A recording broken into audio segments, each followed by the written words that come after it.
আজকের এই বিক্ষোভ সমাবেশের সম্মানিত সভাপতি, বাংলাদেশ সমাজতান্ত্রিক দল বাসদ নারায়ণগঞ্জ জেলা কমিটির অন্যতম সদস্য সচিব কমরেড আবু নাঈম খান বিপ্লব, উপস্থিত আছেন বাসদ নারায়ণগঞ্জ জেলা ফোরামের সদস্য এবং গার্মেন্টস শ্রমিক সংঘ নারায়ণগঞ্জ জেলার সংগ্রামী সভাপতি কমরেড সেলিম মাহমুদ, উপস্থিত আছেন বাসদ নারায়ণগঞ্জ জেলা কমিটির সদস্য SM কাদির এবং চারণ সাংস্কৃতিক কেন্দ্র নারায়ণগঞ্জ জেলার সংগ্রামী আহ্বায়ক প্রদীপ কুমার সরকার সহ ছাত্র নেতৃবৃন্দ, শহীদ মিনারের সামনে যারা উপস্থিত সকলকেই সমাজতান্ত্রিক মহিলা ফোরামের পক্ষ থেকে জানাচ্ছি সংগ্রামী শুভেচ্ছা। সংগ্রামী বন্ধুগণ, প্রথমে আমি শ্রদ্ধা জানাচ্ছি জুলাই অভ্যুত্থানে যে শহীদরা শহীদ হয়েছেন, আবু সাঈদ মুক্ত সহ যারা শহীদ হয়েছেন তাদেরকে শ্রদ্ধা জানাচ্ছি যারা সারা দেশে এখনো এই 1 বছরের পঙ্গুত্ব বরণ করে মৃত্যুর সাথে পাঞ্জা লড়ছেন সেই সকল যোদ্ধাদের। শ্রদ্ধা জানাচ্ছি এদেশের আপামর জনগণ যারা জুলাই অভ্যুত্থানে অংশগ্রহণ করেছেন, যারা পানি খাইয়েছেন, যারা একজন ছাত্রকে শেল্টার দিয়েছেন, যারা একজন ছাত্রকে রুটি কিনে খাইয়েছেন, সেই সকল অংশগ্রহণকারী মানুষকে।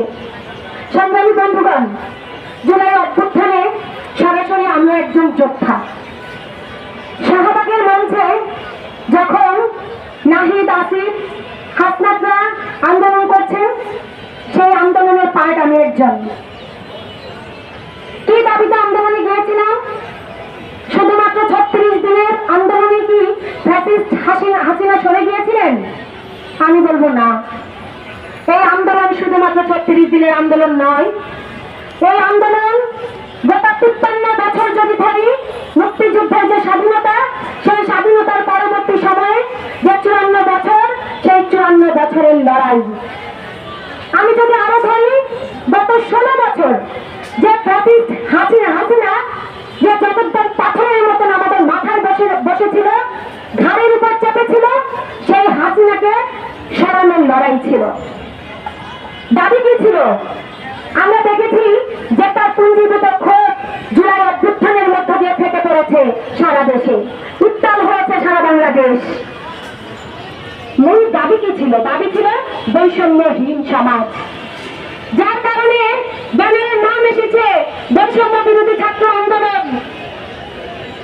তাহলে যে বৈষম্য বিরোধী সমাজের কথা বলল, অসাম্প্রদায়িক রাষ্ট্রের কথা বলল, সামনের সমাজের কথা বলল, 1 বছর পরে এসে বলতে চাই বৈষম্য কি বিরোধ হয়েছে? 1 বছর পরে এসে প্রশ্ন রাখতে চাই রাষ্ট্রের কাছে যে এই বনের